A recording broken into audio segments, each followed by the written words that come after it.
দীর্ঘ ১৫ মাস দখলদার ইসরায়েলি সামরিক বাহিনীর অমানবিক অত্যাচার সহ্য করেছে ফিলিস্তিনিবাসীরা। গাজা উপত্যকায় নৃশংসতা চালাতে ইসরায়েলকে যে দেশ সহযোগিতা ও পৃষ্ঠপোষকতা দিয়েছে সেটি হল মার্কিন যুক্তরাষ্ট্র, যার রেশ ধরে গাজায় ইসরায়েলি যুদ্ধ অপরাধ এবং মানবতাবিরোধী অপরাধের সহায়তা, মদতদান এবং ইচ্ছাকৃতভাবে অবদান রাখার জন্য সাবেক মার্কিন প্রেসিডেন্ট জো বাইডেন, তার সরকারের পররাষ্ট্রমন্ত্রী অ্যান্টনি ব্লিংকেন এবং প্রতিরক্ষামন্ত্রী লয়েড অস্টিনের বিরুদ্ধে তদন্ত করা উচিত। ইন্টারন্যাশনাল ক্রিমিনাল কোর্ট আইসিসিকে এমনটাই আহ্বান জানিয়েছেন মার্কিন নাগরিক সমাজ সংস্থা Democracy for the Arab World Now DAWN. সংস্থাটি গত ১৯ জানুয়ারি আইসিসির প্রসিকিউটর করিম খানের কাছে ১৭২ পৃষ্ঠার একটি চিঠি জমা দিয়েছে।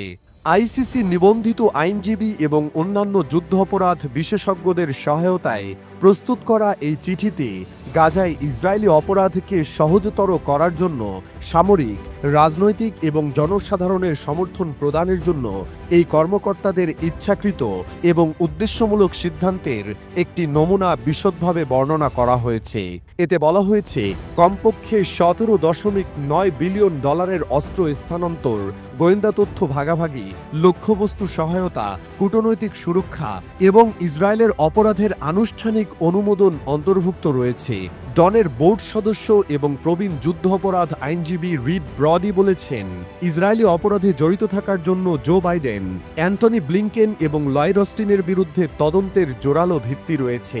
তিনি বলেছেন, ফিলিস্তিনি হাসপাতাল, স্কুল এবং ঘরবাড়িতে মার্কিন বোমা নিক্ষেপ, হত্যা এবং নিপীড়নের অভিযান আমেরিকান সহায়তায় পরিচালিত হয়েছে। ইসরায়েল ঠিক কী করেছে তা সম্পর্কে মার্কিন কর্মকর্তারা অবগত ছিলেন, তবুও তাদের সমর্থন কখনো থামেনি। ডনের চিঠিতে রোম সংবিধির অনুচ্ছেদ ২৫, ৩C এবং ডি লঙ্ঘনের জন্য বাইডেন, ব্লিংকেন এবং অস্টিনের বিরুদ্ধে তদন্তের আইনি এবং বাস্তব ভিত্তি তুলে ধরা হয়েছে। এতে গাজায় ইসরায়েলি কর্মকর্তাদের সংঘটিত অপরাধের সহায়তা এবং ইচ্ছাকৃতভাবে অবদানের কথা উল্লেখ করা হয়েছে।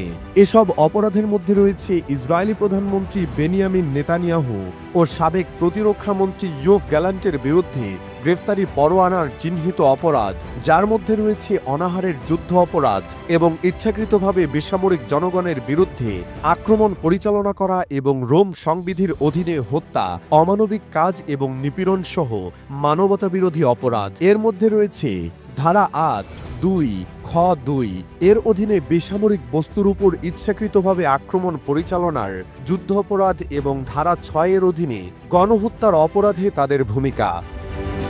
ডনের নির্বাহী পরিচালক সারাহ লিয়া হুইটসন বলেন, বাইডেন, ব্লিংকেন ও অস্টিন কেবল ইসরায়েলের জঘন্য ও ইচ্ছাকৃত অপরাধের অপ্রতিরোধ্য প্রমাণ উপেক্ষা এবং ন্যায্যতা প্রদান করেননি, বরং ইসরায়েলে অস্ত্র স্থানান্তর বন্ধ করার জন্য তাদের নিজস্ব কর্মীদের সুপারিশকে অগ্রাহ্য করেছেন। তারা ইসরায়েলকে নিঃশর্ত সামরিক ও রাজনৈতিক সহায়তা প্রদান করে দ্বিগুণ করেছেন, যাতে তারা নৃশংসতা চালাতে পারে।